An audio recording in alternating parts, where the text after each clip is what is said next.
Olá pessoal, bem-vindos a mais um The Review is Coming e nós estamos hoje aqui para falar sobre o livro Soco na Cara, do autor Arthur Conan Doyle, que para quem não conhece é o mesmo autor do livro Sherlock Holmes, e quem vai fazer comigo esse vídeo de hoje é a Natasha.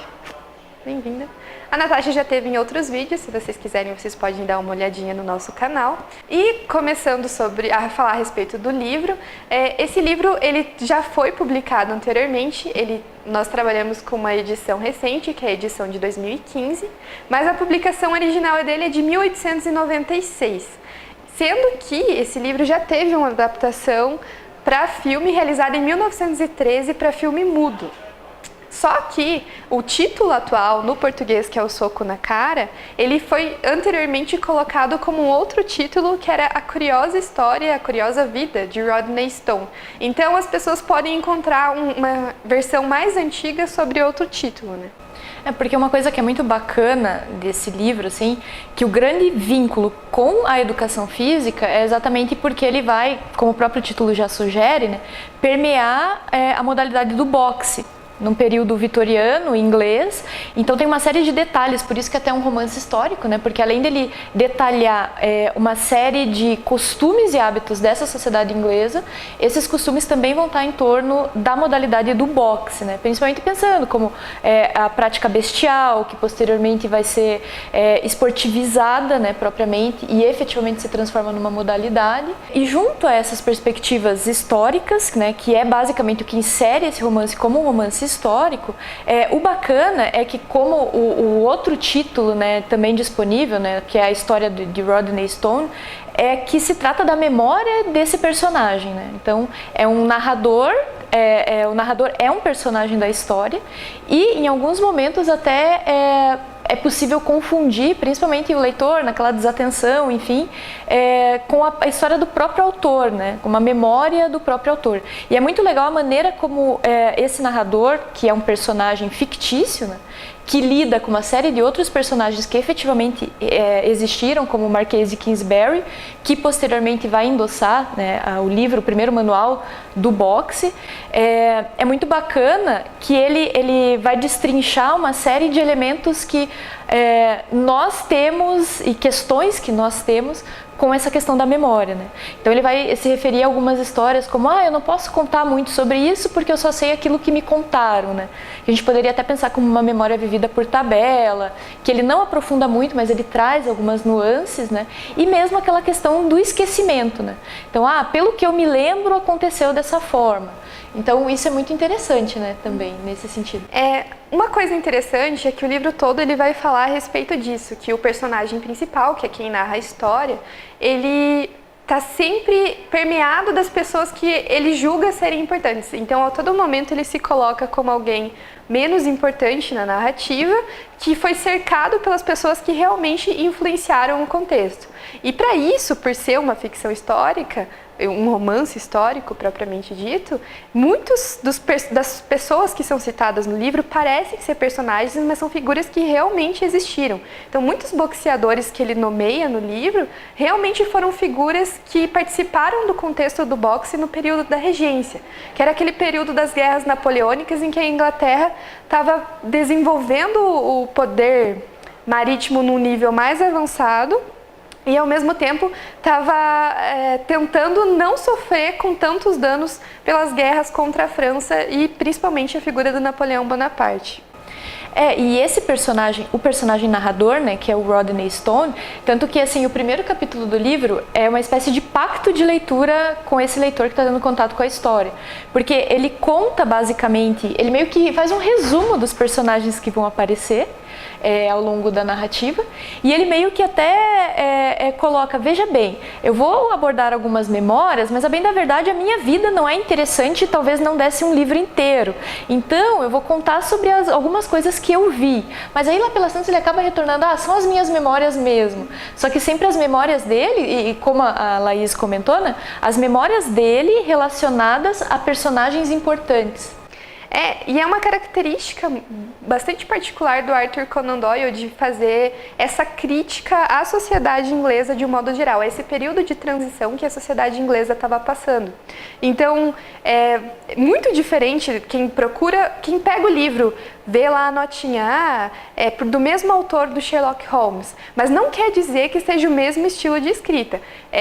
Tem nuances semelhantes, mas lembrando que o Sherlock Holmes é um romance policial, então a estrutura é completamente diferente dos romances históricos. E o próprio título, Soco na Cara, que foi uma nova escolha de edição da versão brasileira, ele chega a ser uma metáfora. Então, muitas críticas em cima do livro foram a respeito do livro atrair muito pelo título, mas não entregar aquilo que promete. Então, se as pessoas estão esperando um livro que fale somente sobre boxe, não é isso que acontece. Em algumas partes, ele chega até a ser extremamente descritivo. Pode cansar, se você não quer ler muito a respeito do contexto da Inglaterra naquele período. Mas, na verdade, se você tem interesse pelo boxe no período da regência e sobre esse desenvolvimento que a prática toda envolvia, é muito interessante. E como a Laís mencionou, né, tem algumas nuances de suspense, assim, muito, né, nuances mesmo, assim, tangencia o que seria o suspense lá do romance policial, mas ao mesmo tempo essas descrições são muito legais, porque ele traz detalhadamente as condições das estradas, né? E é legal até que já havia pedágio para as carruagens, né? E as condições, as apostas, que eram tudo girava em torno da aposta, inclusive a própria prática do boxe, que é um outro elemento paradoxal, né? Porque alguns desses lutadores, eles comentam o seguinte: veja, se não me derem dinheiro para que eu lute, não é boxe, é briga. Então, ainda que não houvesse especificamente uma esportivização, um manual de regras do boxe, da prática, daquele boxe, daquele momento, né, que basicamente também a gente não contava com esquiva, por exemplo. Então, era bater até que o primeiro caísse. Tanto que um dos personagens, né, o Champion Harrison, ele acaba abandonando o boxe porque a esposa dele pede que ele abandone e ele acaba meio que fazendo uma promessa a ela de que ele nunca mais vai lutar, exatamente por questões como essa, né? Porque ele quase matou um dos oponentes, então vivia nessa tensão, né? Primeiro puxa, meu marido vai ser preso por assassinato porque acabou matando alguém numa luta de boxe, ou também em contrapartida ele próprio poderia acabar morrendo, né? Então tem todas essas, apesar de não ser esportivizado, seria identificado como briga se não houvesse dinheiro envolvido. E ele deixa isso muito evidente nessa questão das apostas para tudo, né? Tudo. O ambiente de todo o livro é permeado pela questão das apostas. Então, a partir da página 30, por exemplo, até a página 30 você tem uma descrição da vida do Rodney ali quando ele era adolescente. E a partir daí, quando o tio vai buscá-lo para que ele vá viver com o tio em Londres, que é até hoje a principal cidade da Inglaterra, ele começa a entrar nesse mundo em que as apostas sempre envolvem todo tipo de relação entre as pessoas, e mesmo é o que mantém a aristocracia em evidência na época. Então, para você ser... o próprio tio dele é uma figura muito excêntrica no livro, e o personagem usa esse termo a todo momento. Para você aparecer e ser reconhecido na sociedade, você precisa ter uma excentricidade, e a do tio era a paixão pela moda, que o próprio Rodney vai menosprezar ao longo do livro. Mas você vê as descrições são muito detalhadas, e a própria... Se a pessoa está procurando o livro para ler sobre boxe, vai encontrar isso a partir da metade do livro. Então, a primeira metade ela é muito descritiva, só que quando as lutas são relatadas, elas são relatadas também em detalhe. E isso é muito legal, porque você vai entender exatamente como era a organização de uma luta naquele período. Não talvez exatamente, mas muito próximo do que seria a realidade. Então, o posicionamento de estacas para delimitar o ringue, a roupa dos boxeadores, a própria vida dos boxeadores, como eles realmente viviam, era diferente. Exatamente.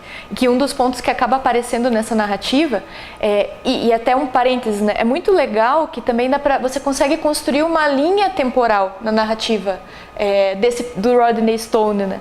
Porque ele começa e ele já deixa muito claro, essa narrativa ela começa a ser escrita em 1º de janeiro de 1851. E aí ele coloca a data de nascimento dele, e aí pela idade dele você consegue saber de que momento ele está falando.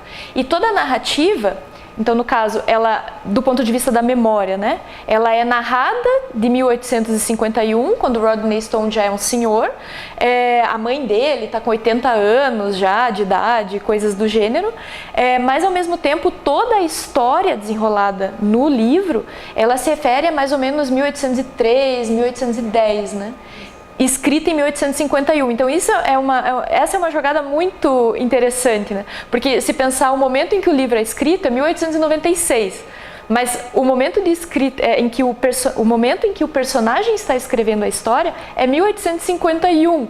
Então é sobre um momento anterior ainda. Então é muito curiosa essa relação que o autor faz com o narrador, exatamente no sentido de que se trata de uma memória do autor, mas ao mesmo tempo de uma outra memória de um personagem que sequer existiu, né? Então há um jogo e você consegue estabelecer uma linha temporal nesse sentido. Tanto do ponto de vista da idade, que vai aparecendo ao longo ali, eu tinha 17 anos, então fazendo os cálculos, era em 1803 provavelmente. Então isso também é muito interessante nessa construção narrativa, né? Junto a essa lógica dos detalhes. E até um outro ponto, junto com os detalhes, né? Que nessa primeira metade do livro aparecem bastante, é a questão do dandismo, né? Porque o tio do Rodney Stone, que é quem leva ele para Londres, que é o Sir Charles Tregellis, imagino que a pronúncia seja essa, enfim, me desculpem se estiver errado, ele é um dandy. Então, assim, tem algumas passagens do livro em que ele e os colegas dele ficam horas discutindo se o colete deve ser florado ou se ele deve ser neutro. Então, é muito engraçado até isso, porque se torna uma discussão super séria sobre algo aparentemente supérfluo, né? Que o dandismo, por muito tempo, basicamente é essa perspectiva da arte, de viver a perspectiva de ter a vida como uma obra de arte propriamente dita, que faz muito sentido esse tipo de discussão, mas se você pensar em todos os problemas, por exemplo, o pai do Rodney Stone, né?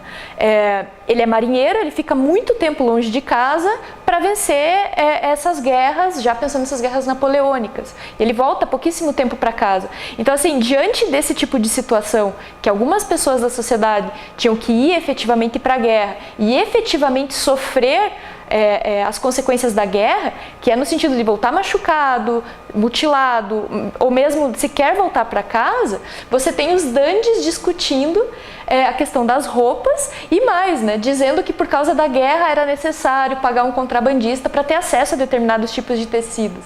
Então, assim, você vê o supérfluo e do lado, né, ao lado da pessoa que estava lutando na guerra, por exemplo, que obviamente é quem vai sofrer as primeiras consequências disso.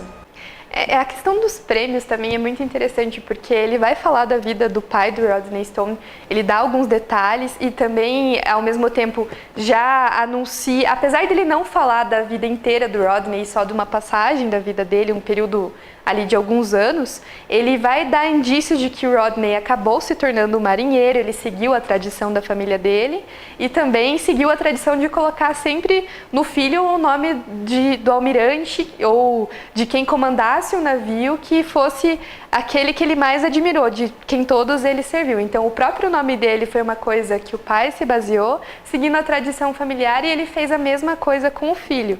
E essa questão, assim, por exemplo, os corsários, ao estudar história, nós sabemos a presença dos corsários foi muito importante para ajudar a auxiliar a Inglaterra nesse período, e mesmo dos demais contrabandistas, não só para a questão de que o tio dele usa como exemplo, mas assim, outros itens, especiarias propriamente ditas, e o próprio ouro que eles capturavam na guerra. Então, fala-se muito no livro, o pai vai obter alguns lucros em cima de cada tipo de embarcação capturada. Então, cada tipo de embarcação ia render um tipo de prêmio para o pai dele, e era isso que realmente tornava a vida de quem era um oficial da Marinha com um pouco mais de condição perante a sociedade. Lembrando que quem tinha menores cargos de menores expressão dentro da Marinha e mesmo dentro do Exército, não ia conseguir esse tipo de lucro que o pai do Rodney teria. E mesmo